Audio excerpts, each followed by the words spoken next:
Earlier this week, we talked about why you keep losing yourself in roles you were never meant to carry. We named how so many people quietly become the responsible one, the emotional regulator, the fixer, the strong one, the one who holds it all together. But then comes the question that most always follows: if I stop being this person, what happens to everyone else? Which is such an important question because roles don't exist in isolation, they exist inside systems. So today, we're not talking about dropping roles, confronting people, or choosing yourself in a way that blows up everything. We're talking about how to loosen a role gently without creating chaos and putting yourself first. If you've been in a role for a long time, it probably wasn't assigned randomly. You didn't wake up one day and think, you know what would be fun? Becoming the emotional backbone of this family.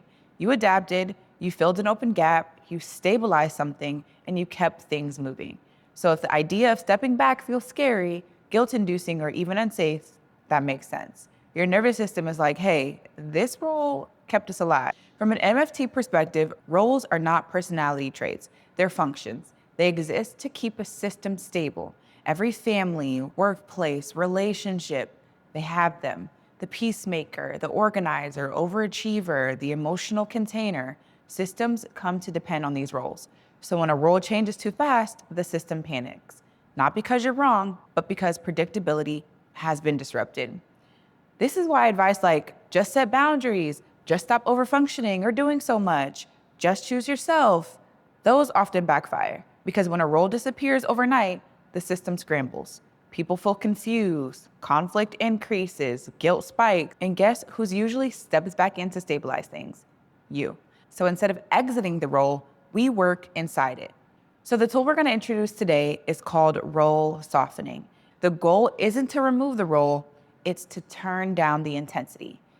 Think of it like a dimmer switch and not like an on and off button. Here's how role softening works. Number one, you need to name the role, not with judgment, just clarity. I'm the fixer, I'm the responsible one, I'm the emotional buffer. Two, notice the intensity. Ask yourself, on a scale from 1 to 10, how hard am I performing this role?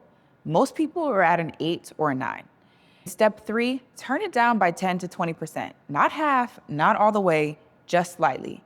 That might look like not responding immediately and letting something stay unfinished, allowing someone else to feel discomfort, or asking instead of assuming. You're still showing up, you're just not carrying the whole thing. So instead of I'll fix it, it becomes let me pause, let me take a moment. Instead of I'll handle it, I got it, I can do it, it becomes what do you think we should do? You ask and engage the other person. Instead of I'll absorb this, it becomes I'm gonna let this land where it belongs. That's not neglect, that's differentiation. Here's how this shows up clearly at work. For a lot of you, your 60% is other people's 110%, meaning even when you're not overextending, things still get done. People still rely on you, the system still runs. But because that's your baseline, you push to 110%. You overprepare, you overthink, you carry the mental load for everyone else. It looks like excellence, but it feels like exhaustion. Role softening here doesn't mean doing a bad job. It means turning it down by about 10%. That might look like submitting something solid instead of perfect, not pre-solving every problem before the meeting, letting someone else take the lead, even if you could do it faster. And what happens when you do that? Your work still gets done. Your competence is still visible, but now your mind is freer. You have more bandwidth to focus on you. Your energy, your life outside the role, that's not slacking, that's recalibrating. And from a systems perspective, that small shift often invites the system to redistribute the load instead of resting it all on you. This works because the system has time to adjust. Other people begin to step up, new patterns start to form. The system reorganizes instead of collapsing, and you stay connected without disappearing. I want to say this clearly. Loosening a role does not make you selfish. It does not mean you don't care, and it doesn't erase everything you've done for others. It means the role has outlived its youthfulness, and your system is ready for something more balanced. This tool is not confrontation or withdrawal, ultimatums, or cutting people off.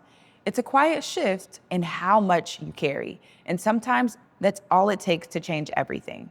If you've been feeling exhausted, resentful, or invisible lately, it may not be because you're doing too little. It may be because you're doing too much of one role for far too long. You don't have to stop showing up. You don't have to disappear while you do it.